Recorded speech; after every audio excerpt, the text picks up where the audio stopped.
Welcome to the Masculine Psychology Podcast, where we answer key questions in relationships, attraction, success, and fulfillment. Now, here's your host, world-renowned therapist and life coach, David Tian. Welcome to the Masculine Psychology Podcast. I'm David Tian, your host.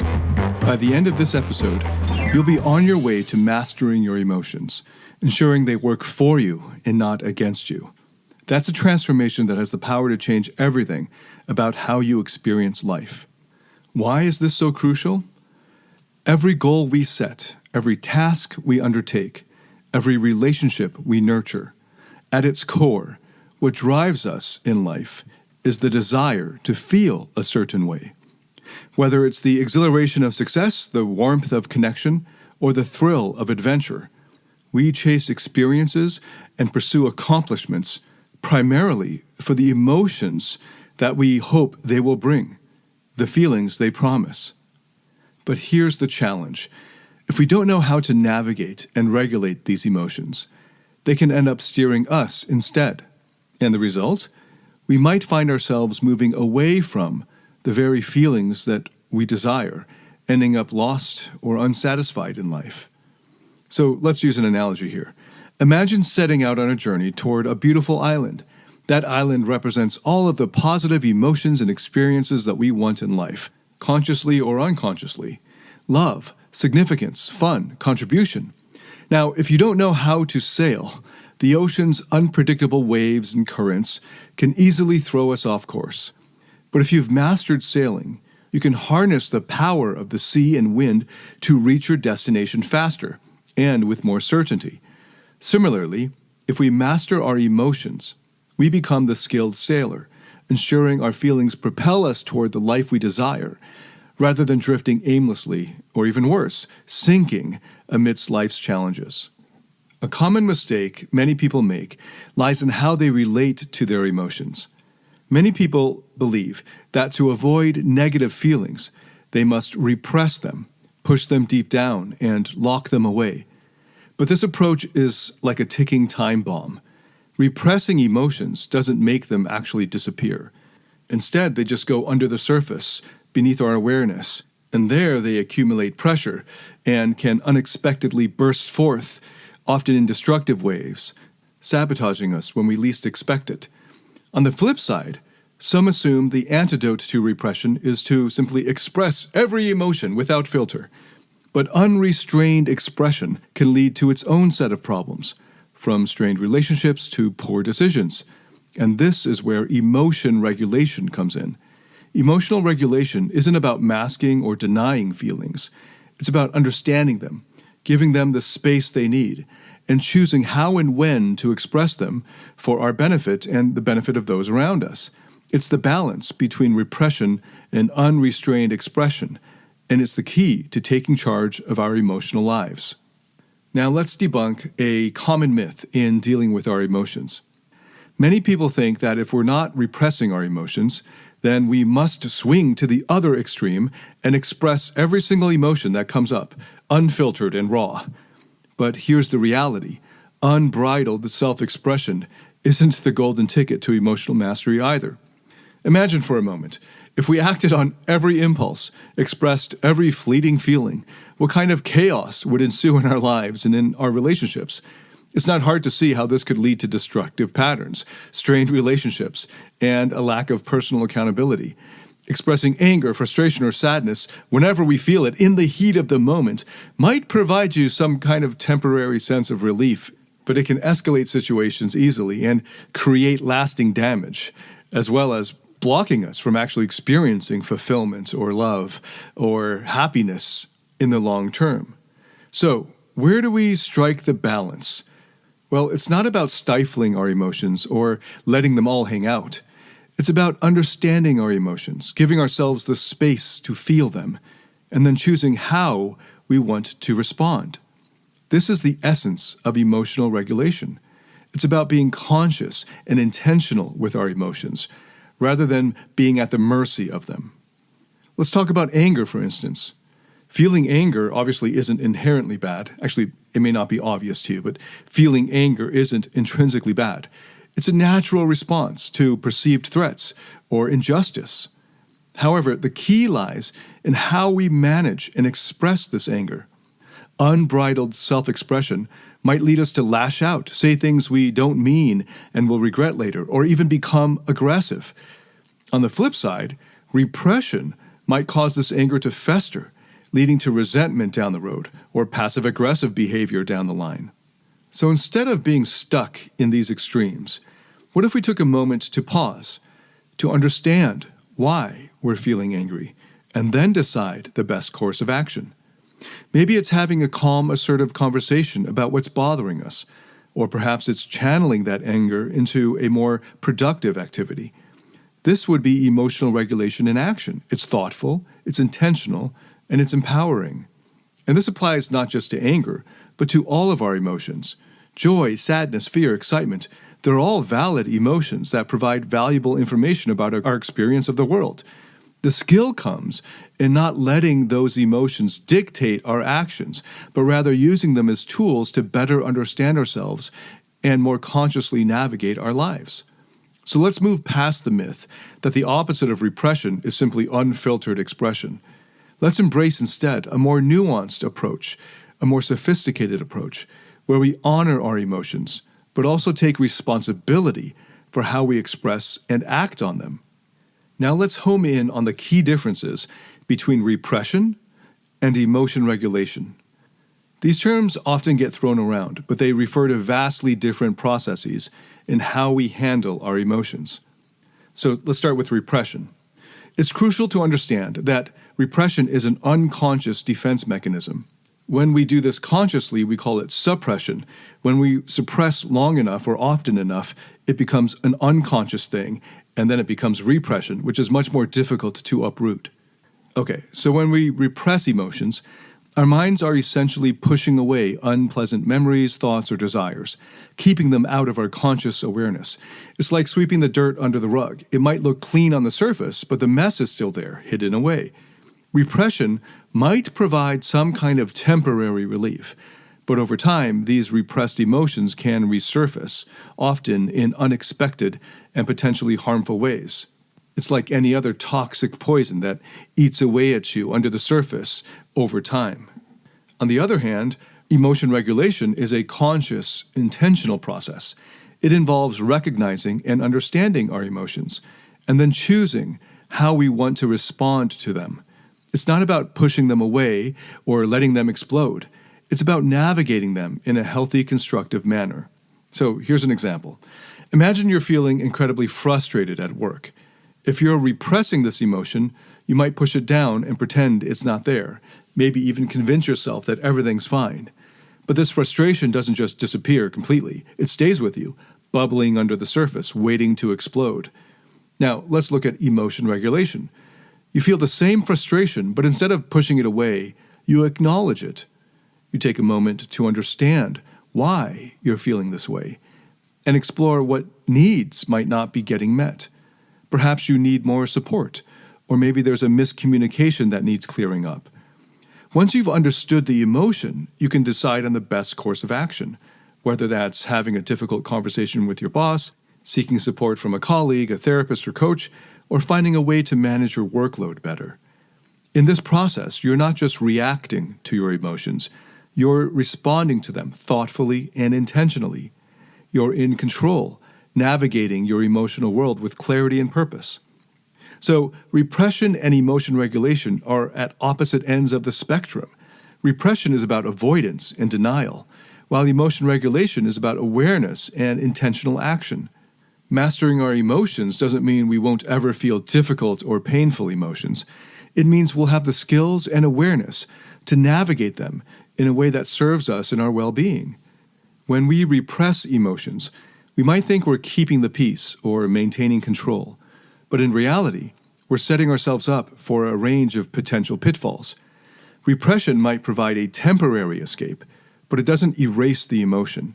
Instead, it pushes the emotion into the shadows of our minds, where it continues to influence our thoughts, feelings, and behaviors, often without our conscious awareness, which makes it even more difficult to notice them and do anything about them. One significant drawback to repression is its tendency to increase anxiety. The repressed emotions don't just disappear, they build up over time, creating an undercurrent of unease and apprehension. Think of it like a pressure cooker. You can keep the lid on tight for a while, but eventually the pressure builds up to a point where it needs to release, and when it does, it might not be pretty. Depression is another potential consequence of chronic repression. By consistently pushing away our emotions, we might start to feel disconnected from ourselves and our experiences. Life might start to feel flat, colorless, and devoid of meaning. We might lose touch with what brings us joy, passion, and fulfillment, leading to a pervasive sense of sadness or emptiness. The impact of repression extends beyond our internal world. It affects our relationships with others as well. When we're in the habit of repressing emotions, we would struggle to connect with others on a deeper, more authentic level. Our loved ones might sense that we're holding back or not fully present, creating distance and misunderstanding. Further, the repressed emotions can sometimes leak out in unintended ways like irritability, impatience, or passive-aggressive behavior, straining our relationships even further. If you're someone who snaps at others or lashes out at others, this might be because of repression. So let's look at an example. Imagine a man who consistently represses his feelings of inadequacy and fear of rejection. On the surface, he might appear confident and unflappable, but underneath, these repressed emotions are driving his behaviors. In his relationships, he might become overly defensive, interpret constructive criticism as a personal attack, or avoid vulnerability at all costs. Over time, this pattern can erode trust and intimacy, leaving him feeling even more isolated and misunderstood. In fact, if you find yourself often saying, "What's the point? They don't understand," or "You'd never understand," and you keep feeling and hearing yourself saying this, it might be because you're emotionally repressed, and that's making it very difficult for you to connect with others authentically. So it becomes clear that repression is not a sustainable or healthy strategy for dealing with emotions. It might provide a temporary escape, but the long-term costs to our mental health and relationships are too high to ignore. The good news is there are healthier, more adaptive strategies for emotion regulation, and we'll get to those very shortly. But first, let's turn our attention to some specific maladaptive mechanisms of repression that achievers often deploy, sometimes unconsciously, especially in interpersonal situations. These strategies might provide a temporary shield from vulnerability, but they come at a high cost to genuine connection and self-understanding. So here's the first example: talking too much. Some people, when faced with uncomfortable emotions or situations, they might respond by trying to dominate the conversation. They fill every silence, share endless anecdotes, or offer a relentless stream of advice. While this might create a temporary barrier against being vulnerable, it also prevents genuine connection. Another common example is the habit of joking around constantly. Humor can serve as a powerful tool for diffusing tension and fostering connection. However, when you use humor excessively or inappropriately or at the wrong times, it then becomes a defense mechanism. By making light of every situation, you end up avoiding engaging with your emotions or the emotions of others, creating distance and sometimes discomfort in interactions. Focusing on work or status offers another common escape route. High achievers in particular might pour themselves into their careers or obsess over their status as a way to sidestep emotional vulnerability. They derive their sense of self-worth from their achievements, neglecting their emotional well-being in the process. While they might attain professional success, they risk neglecting their relationships and emotional well-being. Each of these mechanisms serves as a shield, protecting people from the discomfort of vulnerability. But they also act as barriers, preventing authentic connections and self-awareness. As we navigate our interpersonal interactions, it's crucial to recognize when we're falling back on these defenses and to challenge ourselves to engage more openly and authentically with our emotions and then, in turn, with others. Okay, so having understood the pitfalls of repression and the barriers that we unintentionally set up, let's now pivot to the brighter side, the realm of healthy emotional regulation. No matter their physical strength, for many men, emotions are too much for them to handle. It's why they can't give women the deeper levels of emotional intimacy and connection that they crave. It's why they fail to be the man that modern women desire most. A man with inner strength. A man who has mastered his emotions. Find out how to master your emotions through David Tian's Emotional Mastery Program. The Emotional Mastery Program is a step-by-step system that integrates the best of empirically verified psychotherapy methods and reveals how to master your internal state and develop the inner strength that makes you naturally attractive, happy, and fulfilled. Learn more about this transformational program by going to davidtianphd.com/emotional mastery. That's DAVIDTIANPhD.com/emotional mastery. Emotions are a natural part of the human experience. And it's not about stifling them, but instead it's rather about learning how to navigate and express them in a way that benefits both us and those around us.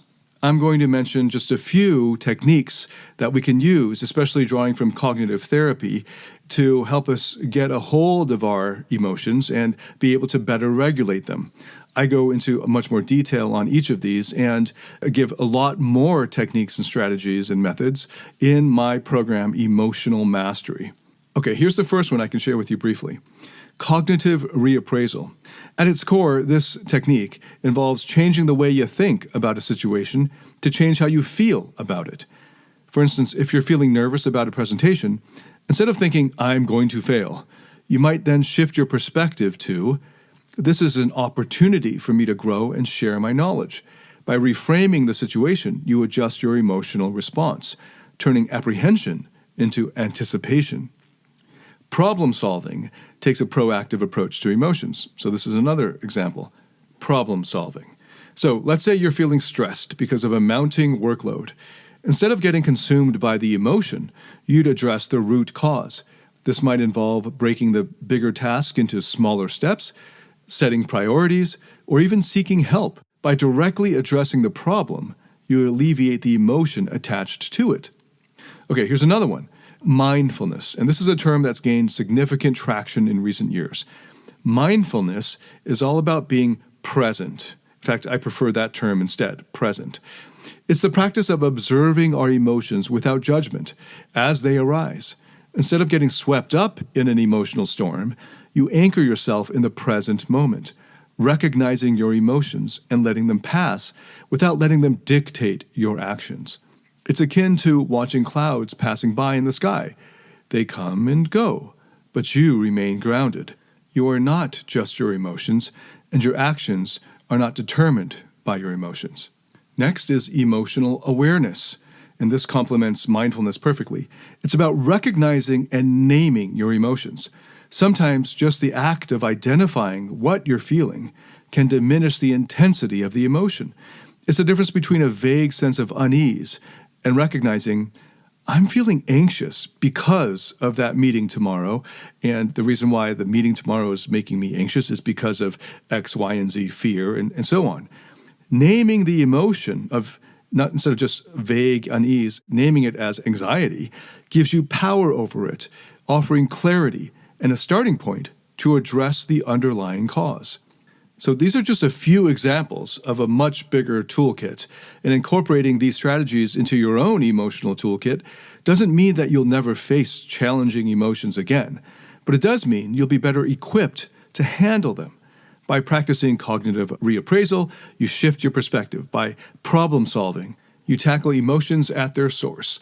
Mindfulness keeps you grounded, while emotional awareness offers clarity. And again, these are just a few examples, and we've only had the time to scratch the surface with each of these. And in my program, Emotional Mastery, I go into much more detail on each of these, plus give many more on top of that.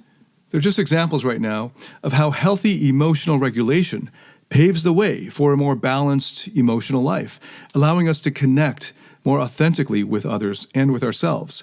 It's about recognizing the waves of emotion, learning to surf them better with skill, and emerging on the other side with greater insight and resilience. Embrace these strategies, and you're taking a proactive step towards mastering your emotions.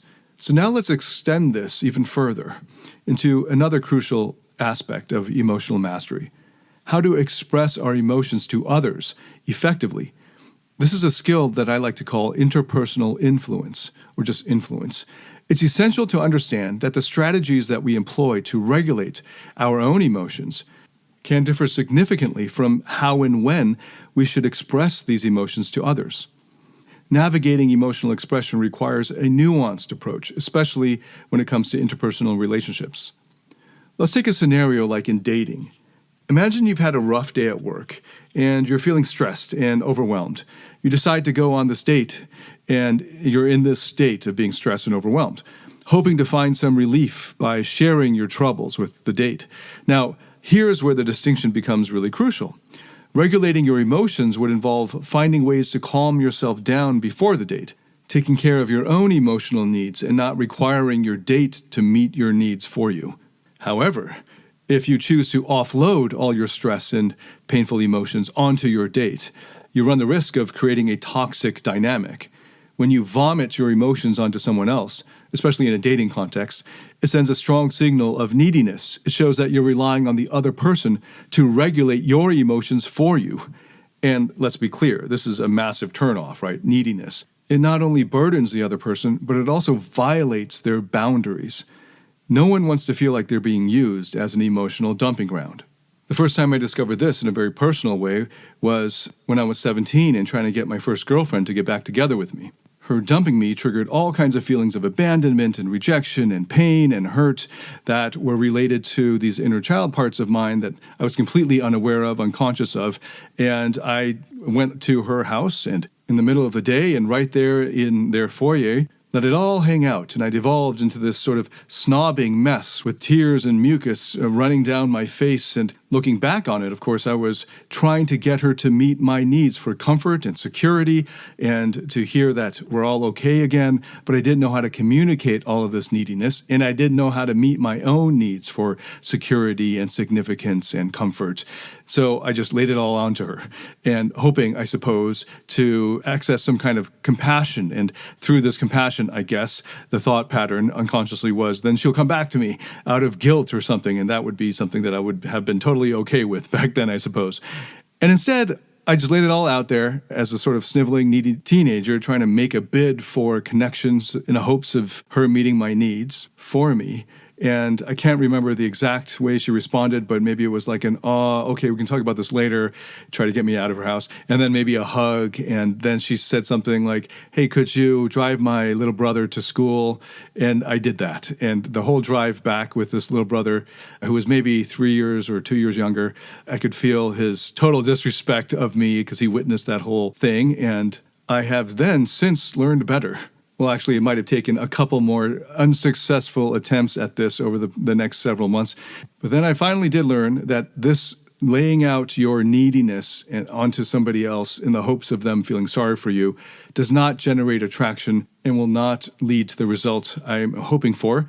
But I didn't discover what to do instead until almost 20 years later. And so I'm sharing that with you now and in this podcast. And what is the thing that I should have done? And it obviously is to learn how to meet my own emotional needs myself as my true self.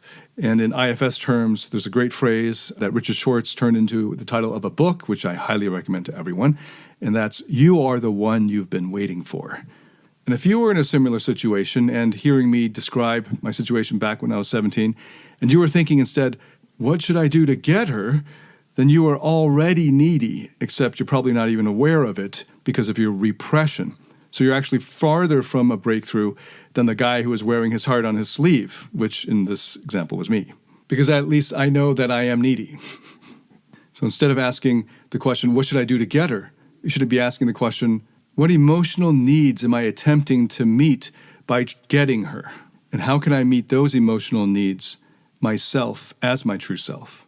Remember, healthy personal boundaries, healthy psychological boundaries are when you take responsibility for your own thoughts, feelings, and behaviors, and you do not take responsibility for the thoughts, feelings, and behaviors of other adults. In other words, you've got to take responsibility for meeting your own emotional needs. So when you feel like you want to express or need to express some vulnerable emotions, start by checking in with yourself before sharing. Ask yourself, is this the right time to discuss this? Am I simply looking to share what's going on inside me so that the other person can understand if they want to? Or am I trying to offload my emotions? Am I trying to vomit them out? By being mindful of your intentions, you ensure that you're not unintentionally manipulating the situation or violating the other person's boundaries with your emotions, trying to make them responsible for how you feel, or making them responsible for making you feel a certain way. It's crucial to practice vulnerability in a balanced way. Being vulnerable doesn't mean sharing every single emotion as it arises. I've devoted an entire other episode to this very point, how so many people weaponize their vulnerability to manipulate others. Don't do that. Being vulnerable in a healthy way means sharing your true self, including your emotions, in a way that fosters connection and understanding, rather than creating a burden for the other person. Mastering the art of interpersonal influence is about expressing your emotions in a way that respects both your needs and the boundaries of others. It's a dance of vulnerability, mindfulness, and consideration, leading to healthier, more authentic connections. Remember, emotional mastery isn't just about managing your own emotions.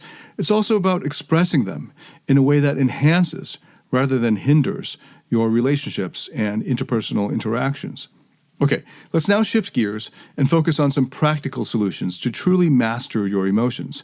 These strategies will not only enhance your inner resilience, but also transform how you relate to and influence others. I'm going to share 4 emotional mastery skills, and I go into all 4 of these in much more detail and walk you through, guide you step by step in how to master them in my program, Emotional Mastery. So I'll give you a kind of high-level overview of these 4 skills.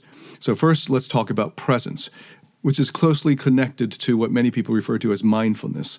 This is the practice of staying grounded and fully engaged in the present moment. It's about observing your thoughts and feelings without judgment, creating space between stimulus and response.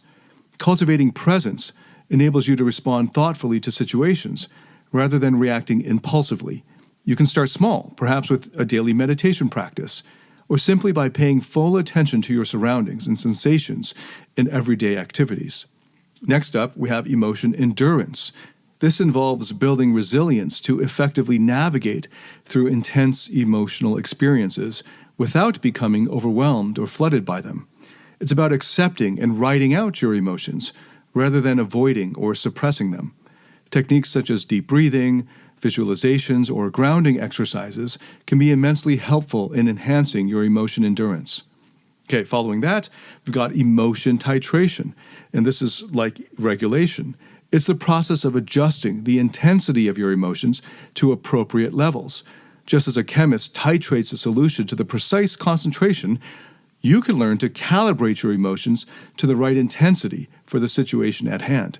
This might involve reframing your thoughts, engaging in problem solving, or finding better ways to soothe yourself. It's all about finding that sweet spot where your emotions are neither too intense nor too muted, but just right. Finally, influence encompasses the interpersonal skills necessary for healthy, effective communication and relationship building. It's about expressing your emotions in ways that are congruent with your values, are respectful of others' boundaries, and conducive to building strong, supportive connections.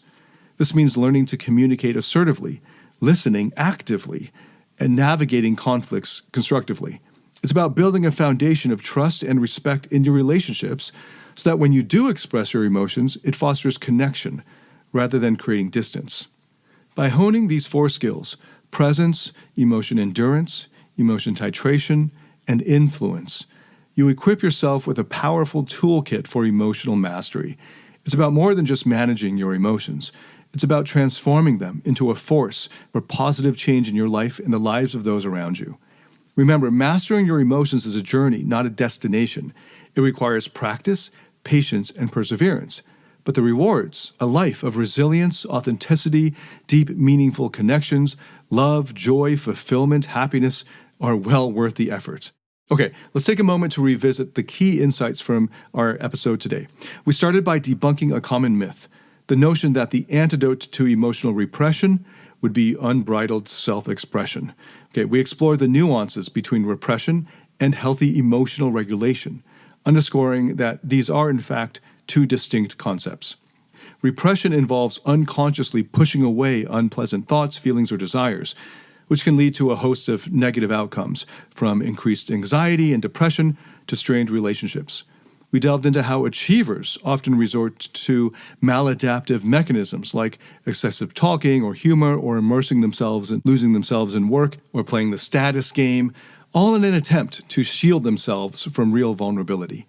We then transitioned to discussing healthier alternatives, including strategies like presence, emotion endurance, emotion titration, and influence.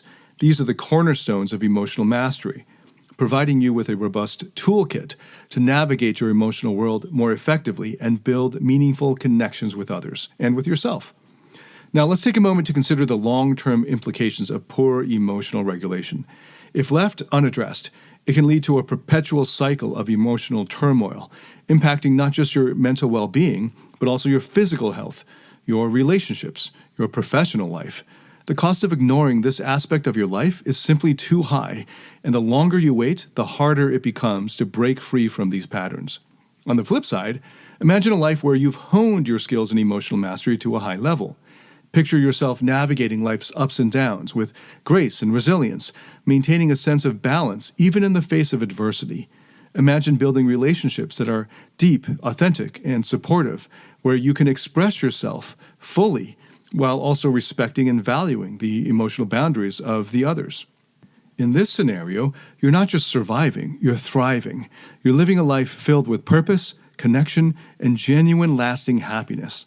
The road to emotional mastery is undoubtedly challenging, but it's a journey worth embarking on. It's a journey that transforms not just how you feel on the inside, but also how you connect and relate to others around you. So I challenge you to take the first step today. You can start small, practice consistently, and be patient with yourself. Remember, mastery is a process, and every step you take brings you closer to a life of emotional balance, resilience, and profound connection. Thank you so much for listening to this podcast. If this has helped you in any way, please share it with anyone else that you think would benefit from it. Hit a like or subscribe on whatever platform you're at, and let me know what you thought. Leave me a comment or send me a message. I'd love to get feedback. And I forgot to mention, this entire episode was inspired by an email from a listener who was confused about repression and emotional regulation. So, hey, send me your thoughts, and maybe I'll turn your question into an episode as well. Until next time, David Tian, signing out.